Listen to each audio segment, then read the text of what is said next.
오늘 우리가 읽은 히브리서는 유대인 기독교인들에게 쓰여졌습니다. 편지를 썼을 때는 그 목적이 있을 텐데요.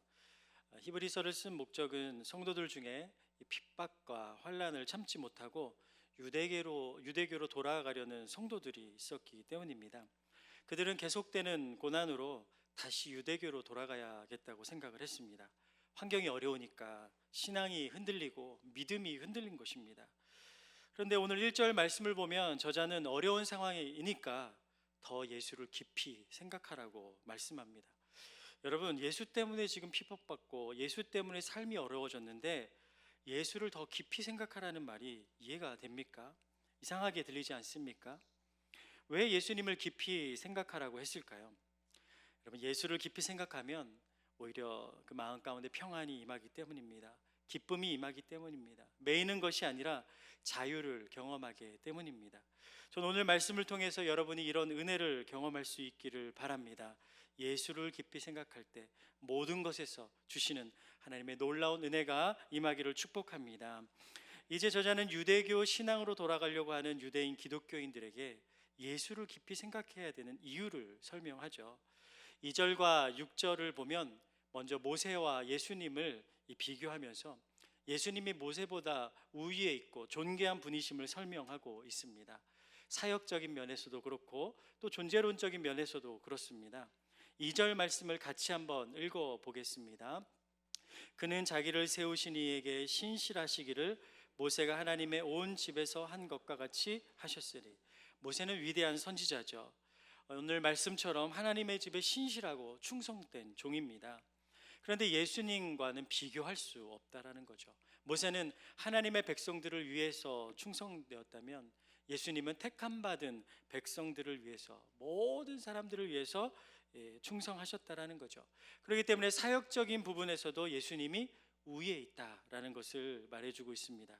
또 존재론적인 부분에서 예수님이 뛰어난 이유는 3절에 나옵니다. 같이 한번 읽어보겠습니다. 그는 모세보다 더욱 영광을 받을 만한 것이 마치 집 지은 자가 그 집보다 더욱 존귀한 같으니라. 모세가 위대한 선지자지만 여기 보면 마치 집 지은 자가 그 집보다 존귀하다라는 것은 이 집이 만약에 모세라면 집을 지은 분은 예수님이시다라는 거죠. 모세가 위대할지라도 그는 피조물일 뿐이다. 그렇기 때문에 예수님은 그 존재론적인 면에서도 우위에 있다라는 거죠. 예수님이 모세보다 존귀하시기 때문에 더욱 영광을 받으시는 것이 마땅하다라는 거예요. 그러니 유대교 신앙으로 다시 돌아갈 이유가 없습니다. 유대교로 돌아가려는 사람들은 모세라는 사람을 묵상했을 것입니다. 그 율법을 다시 묵상했을 것입니다. 또 모세가 더 뛰어난 사람이라 생각했을 것입니다. 하지만 조금이라도 예수를 깊이 생각했다면 이 사역적인 부분에서, 존재론적인 부분에서 이미 모세보다 더 뛰어나신 예수님을 발견했을 것입니다. 그리고 흔들리지 않았을 것입니다. 그래서 저자는 예수를 깊이 생각해보라 라고 말을 한 것이죠. 또한 예수를 더 깊이 생각해야 되는 이유는 무엇인가? 1절에 나왔습니다. 예수님은 우리의 믿는 도리의 사도시고 대제사장이기 때문이다 라는 것입니다. 여러분, 1절 한번 보겠습니다. 1절에 이렇게 기록되어 있죠. 같이 읽겠습니다. 그러므로 함께 하늘의 부르심을 받은 거룩한 형제들아, 우리가 믿는 도리의 사도이시며 대제사장이신 예수를 깊이 생각하라. 먼저는 그러므로 함께 하늘의 부르심을 받은 거룩한 형제들이라고 얘기하죠. 부르심의 은혜에 대해서 얘기합니다. 죄의 자녀가 아니라 하나님의 자녀로 구별되게 해주신 하늘의 부르심을 받은 그 은혜를 한번 생각해 보라는 것이죠. 그리고 이어서 우리의 신앙의 고백이 대상이 되시는 예수님이 어떤 분이신가? 첫 번째는 믿는 도리의 사도이시다. 여러분, 사도는 보냄을 받았다라는 뜻이죠. 예수님은 하나님으로부터 보냄을 받았다. 그 권위에 있어서 차원이 다르다라는 겁니다. 인류 구원 역사를 위해서 하나님으로부터 보내심을 받은 하나님의 전권 대사라는 것입니다. 그분께서 우리를 구원하시기 위해 찾아오시고 자녀 삼아 주셨다라는 거죠. 또한 대제사장이십니다. 대제사장의 역할은 하나님과 죄 많은 인간 사이에 중보자로서 화목케 하는 역할을 하죠. 근데 예수님께서는 하나님과 사람 사이의 유일한 중보자가 되어 주셔서 우리가 하나님께 가까이 갈 수 있도록 길을 열어 주셨습니다. 갈라디아서 3장 13절 말씀 함께 읽어보도록 하겠습니다. 그리스도께서 우리를 위하여 저주를 받은 바 되사 율법의 저주에서 우리를 속량하셨으니 기록된 바 나무에 달린 자마다 저주 아래 있는 자라 하였습니다.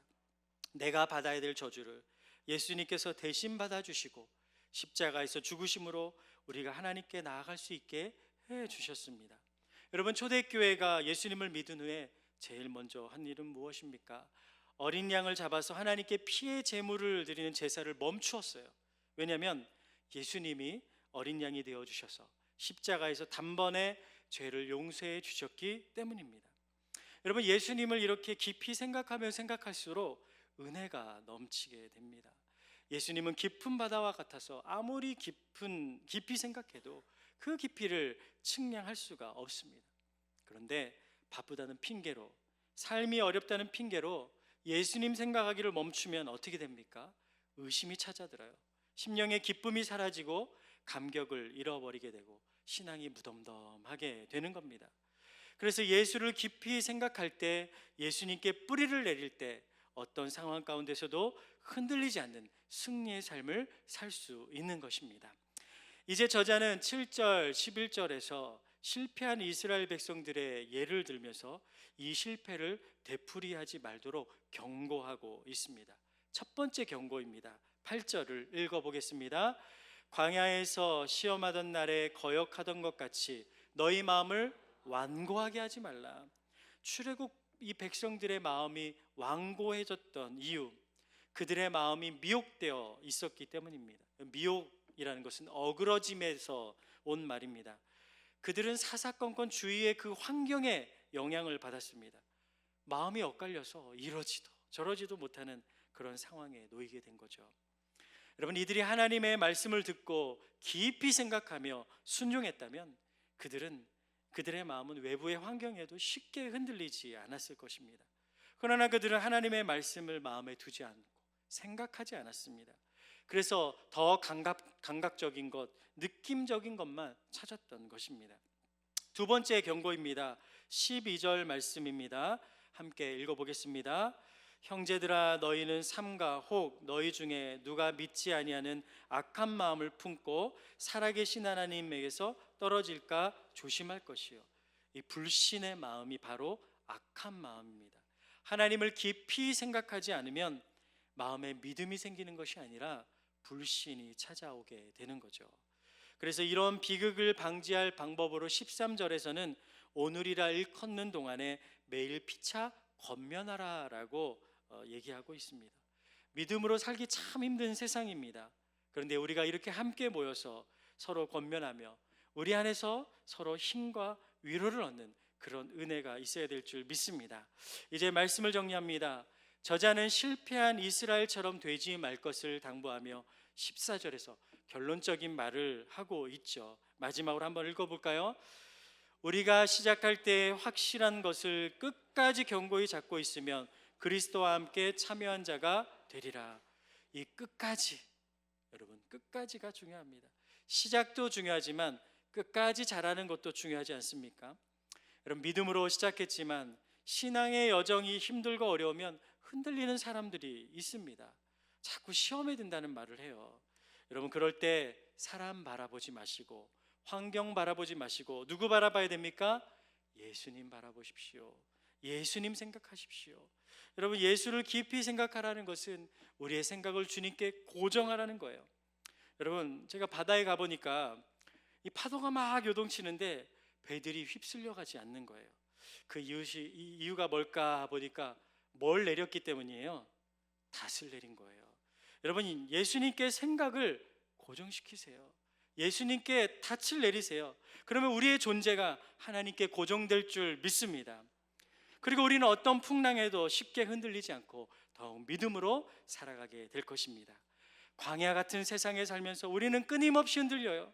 현실적인 어려움도 많고 죄의 유혹도 많습니다. 육신의 정욕, 안목의 정욕, 이생의 자랑으로 가득 차 있는 세상에서 믿음으로 살기 참 쉽지 않습니다. 하지만 우리를 흔드는 그 많은 유혹 앞에서도 끊임없이 예수를 깊이 생각한다면 우리는 반드시 승리하게 될 줄 믿습니다. 이 믿음으로 살아가시는 귀한 성도님들 되시기를 축복하겠습니다.